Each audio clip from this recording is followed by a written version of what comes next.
Guys, ito, gumagawa ako ng coconut oil. Ito na po siya, oh. Mas marami pa yung latik kesa sa oil.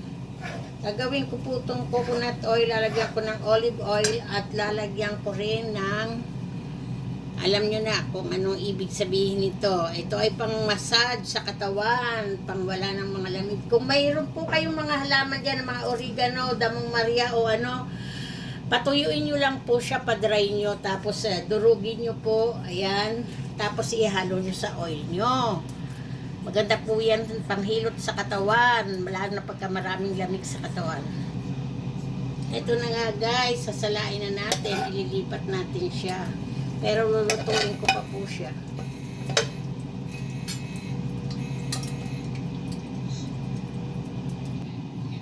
Nilagyan ko po siya ng olive oil para po hindi matulog ang coconut oil. Kasi alam niyo naman po, pag coconut oil lang, pure na coconut, matutulog po yan.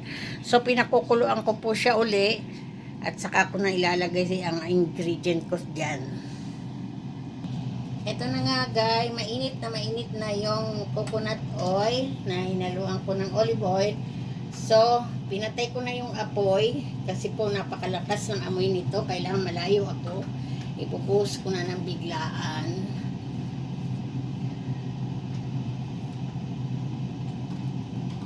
Hindi na po kailangan haluin pa. Mahalo po yan mag-isa.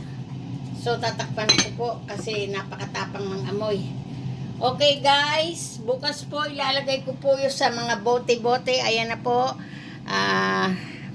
Iinit na po siya. Ayan, nag-i-start na po yung amoy niya.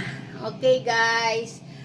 Magic coconut oil. Pangmasahe po sa mga katawan, sa lamig, sa likod, pagka marami ka ng lamig ng katawan. Okay guys, thank you for watching. Ito na guys na tignan nyo, nagkalas-kalas na siya, nahalo na siya mag-isa. Yan na ang aking oil pang massage. Yan na. Takpan na natin. Okay, thank you.